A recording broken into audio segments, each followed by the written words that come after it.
Howdy, folks. I'm Brian, I'm Amber. and here's some Reddit. So, our first story is titled, Am I the jerk for ruining my colleague's wedding and getting them arrested?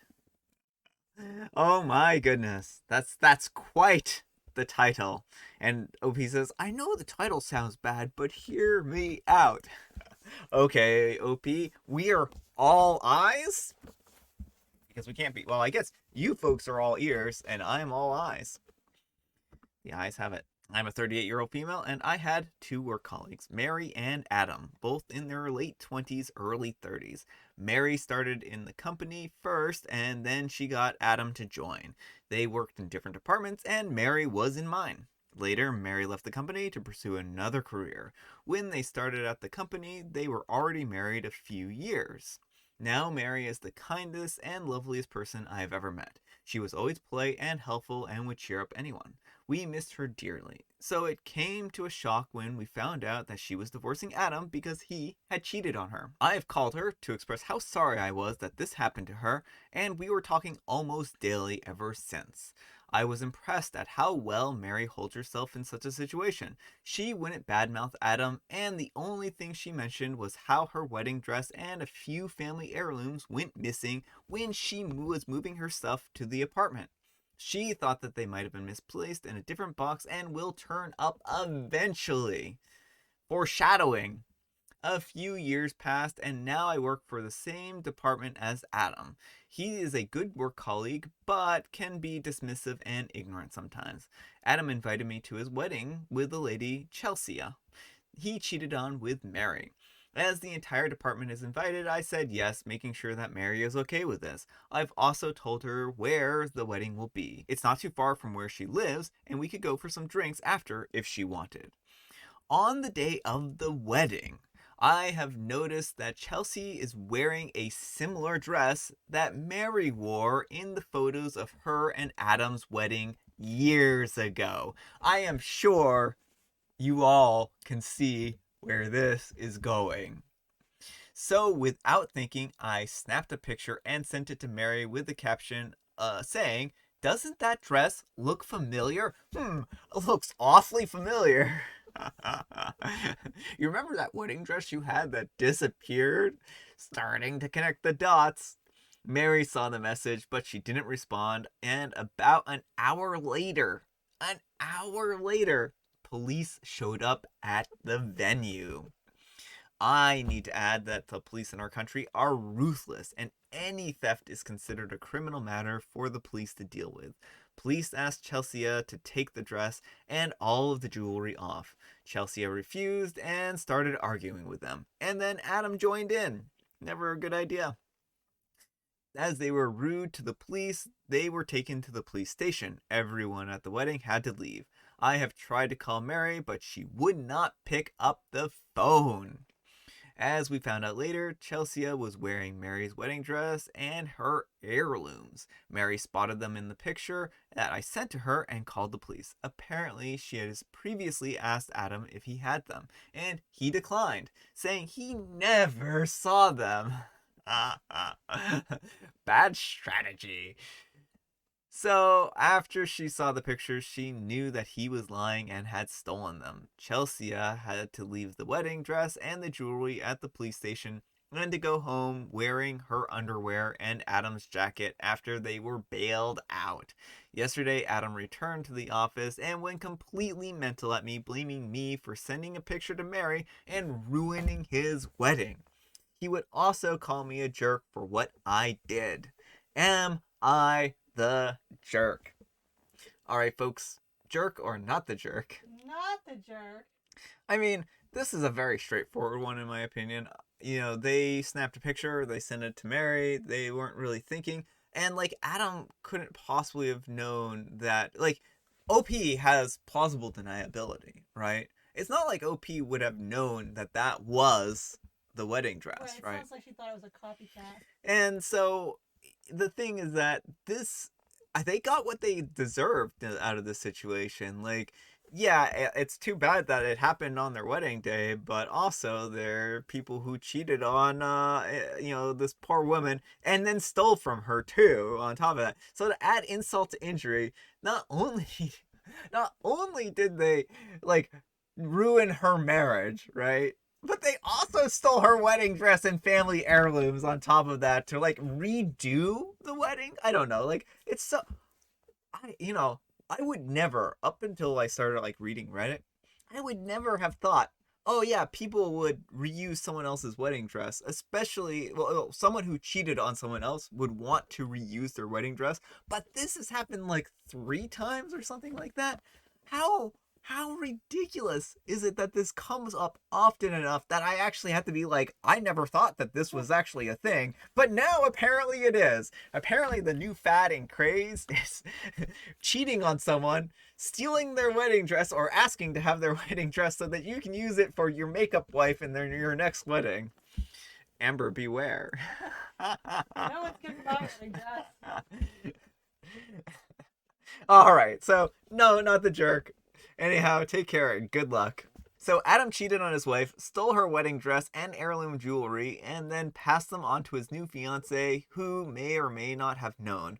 All you did was alert the ex-wife. You didn't call the cops. She did because she knew the background of him stealing from her and was lying about it. I think it's pretty clear that Adam's the jerk and possibly the police for very severely the way they handled this. Not the jerk.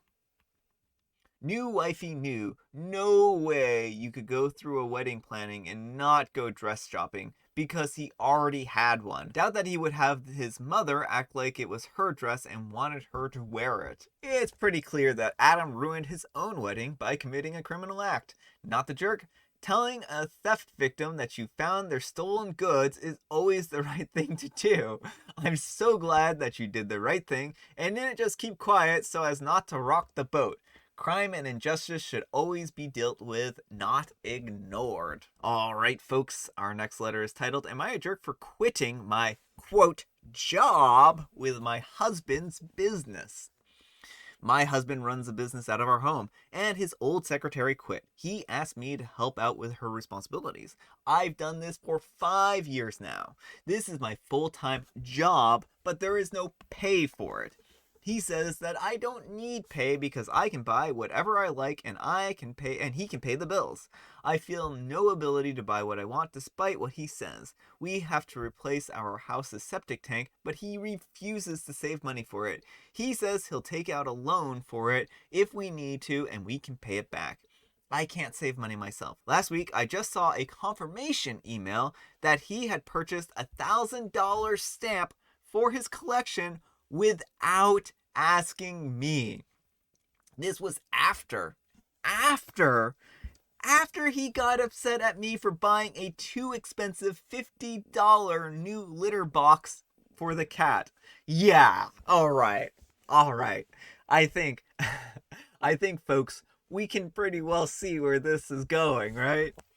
Oh yeah, I can spend money on $1,000 stamp that has no use other than like being in part of a collection versus a cat litter box which literally has a use for it. Like, I don't know how much litter boxes cost. I don't know if $50 is an unreasonable amount for a litter box, but that doesn't matter. I know it's not $1,000 stamp. Especially when they have stuff like a septic tank problem, a septic pump problem. Last week, he was yelling at me for not preparing a client's forms fast enough. I was ticked off and said, What are you going to do? Dock my pay? He called me immature, and I said that I was quitting. Good on you, OP.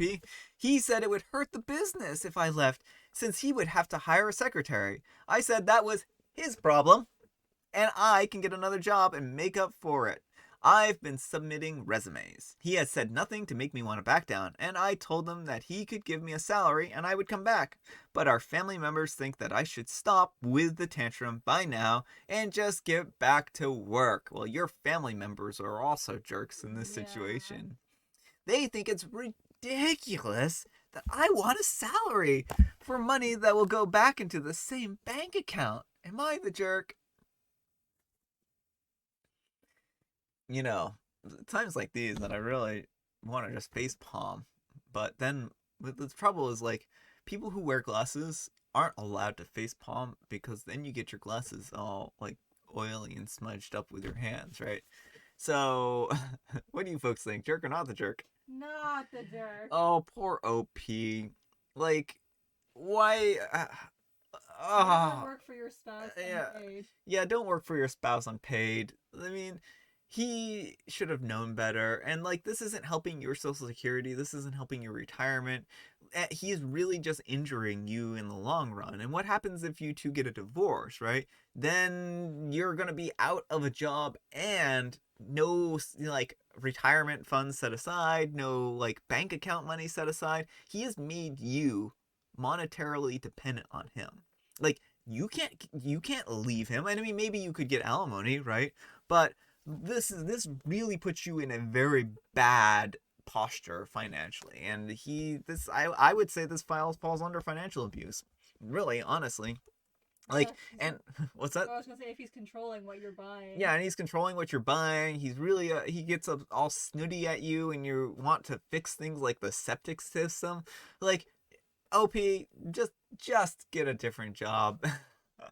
You do not need to deal with this. You are not being immature for getting a new job. Plus, like, if you exceed and excel at the job that you get, maybe you would be able to bring additional money into the household that he shouldn't be taking household money from his business for one, right? Like those should be completely separated. So, but if you do get money, like then that's going to be money in your pocket. Then you can save for important things and you can actually have a say in the finances of the house. And you don't have to deal with a bad boss who's complaining about free labor on top of that, right?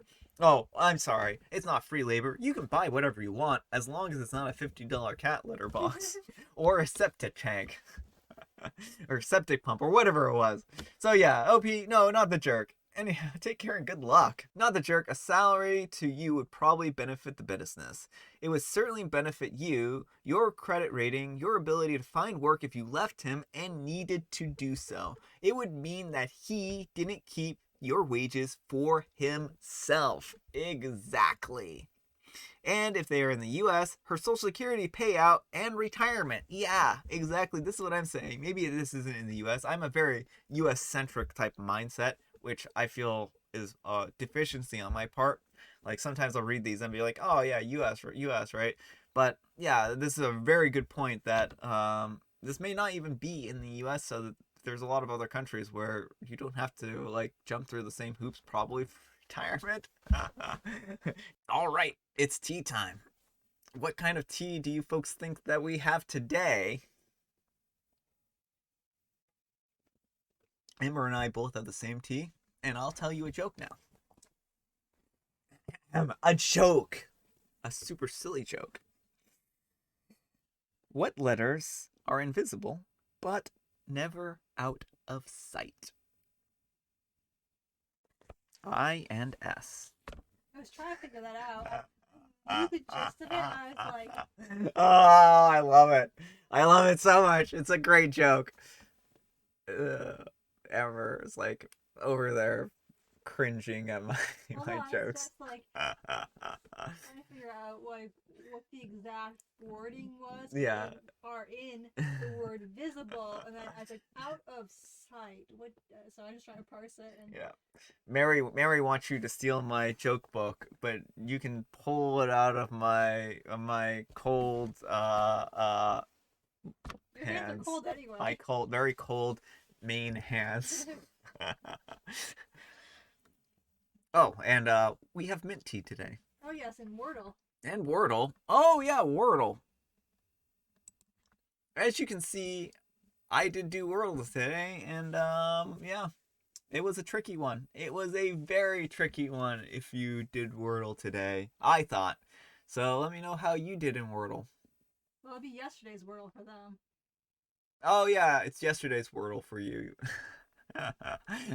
I forget these things. I am literally a day behind. I can't. If I tomorrow's Wordle, I have tomorrow's Wordle today. I just need to hop on like at midnight Like add that Splice, into the video. splice in the video. Here's the Wordle. That's dedication. Our next letter is titled, Am I a Jerk for Refusing to Sell My Horse? I'm a 24-year-old female and my boyfriend, a 26-year-old male, have been dating for around 9 months. I've been riding horses since I was around 4 years old when I started taking lessons. When I was 10, I started helping out this girl at the stable with her horse lady. At 12, she told her that she had to sell due to time and interest and asked me and my parents if I wanted to buy the lady. Oh, lady is the name of the horse. Okay. Luckily for me, my parents were able to buy her, and she's been mine ever since. She's my bestest friend, and I love her a lot. When I started dating my current boyfriend, I was very honest with the fact that my horse takes a lot of time, and he was fine with this.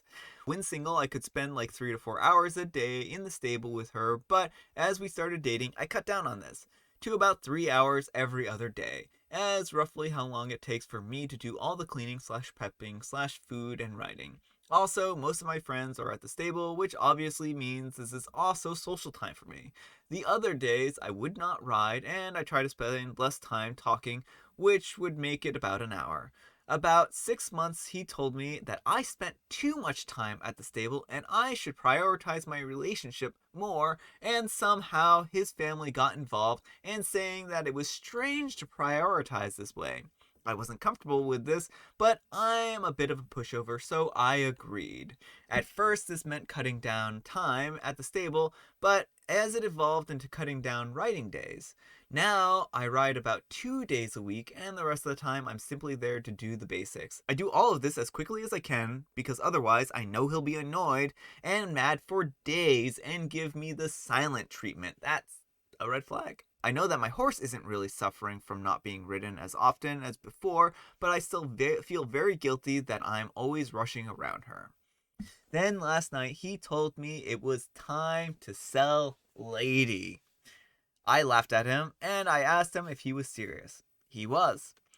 I told him no way, and he said that I needed to start prioritizing this relationship more, and I said I've done nothing more but prioritize this relationship.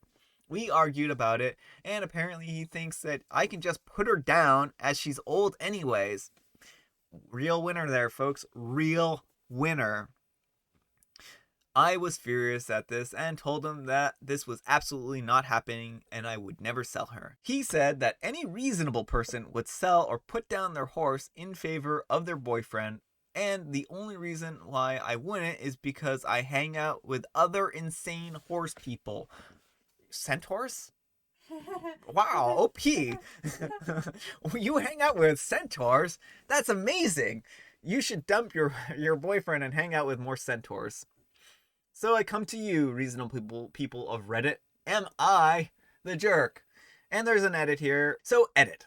So I never expected to get this much attention as I did. I am very overwhelmed and thankful for all of your kind comments and messages. I am currently sitting with Lady in her stable crying my eyes out because this has been such a wake-up call for me.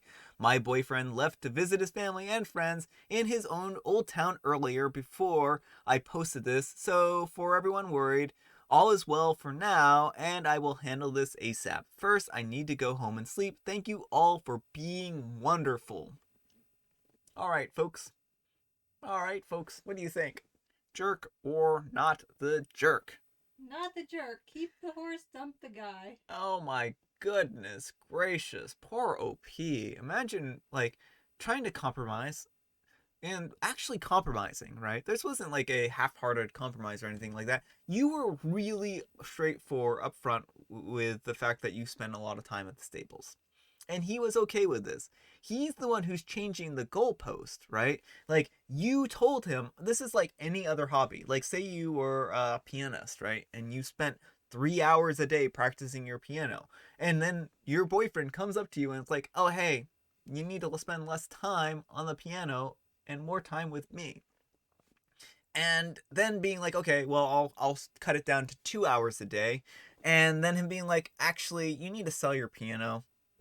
Give up this any reasonable person would not play a musical instrument. They would take a sledgehammer to their piano or sell it in order to make their partner happy. No, That is not what reasonable people do, right? This is this man is so unreasonable. It's ridiculous. You compromised. You did your best to accommodate him, and you love your horse. This is your pet. You know, this is like him saying the same thing about a dog. Like, oh, you should prioritize your me over your pet dog and put your dog down, right? Because I don't like your dog. No, no, OP, you do not need to prioritize him. This is like, if this is a boundary, right, that he has set and says that I have a boundary and I'm going to set it, and you and he cannot come to terms with that boundary, then you need to have an amicable breakup, right? This is a showing of incompatibility in your relationship. So I think you made a compromise. I think that you tried spending less time, but now it's just never going to be enough. And it's clear that it was never going to be enough because he's basically telling you now that it's still not good enough. So, no, I don't think you're a jerk in this situation. I think he's very, very, very unreasonable. And I feel sorry that, that you have to deal with this. So, yeah. Anyhow, take care and good luck. Holy not the jerk. Your boyfriend sounds controlling AF. You've worked hard to compromise with him, but he keeps moving the line until he eventually gets everything that he wants, and you have sacrificed everything that's important to you. A lot of abusive partners start the cycle by trying to isolate their partner. Your whole support network at the barn, and he wants you to give all of that up in addition to your horse, who is like a member of your family to you. This is super messed up and a huge red flag. I know it really hurts, but be grateful he has shown you who he really is and how he doesn't prioritize or frankly care about your feelings and well-being. I'd run, not walk away from this guy. Yeah, I can agree with that. I share that sentiment pretty well. All right, folks, that's all the time we have for today. I hope you enjoyed today's video, and if you did, consider giving me a like. And if you didn't, consider giving me a dislike. Or if you thought my joke was so bad that you have to dislike this video, feel free to do that too. Thanks so much for watching, and we'll see you all for real. I know I lied on Friday after the fact. I was like, oh, after I published the video and everything and uploaded it, and like, oh, I probably said see you all tomorrow, which makes me a liar. I'm a liar, folks. I'm sorry. But it wasn't a malicious lie. It's just that I don't know what day of the week it ever is. So thanks so much for watching, and I'll see you all tomorrow for Bye. real.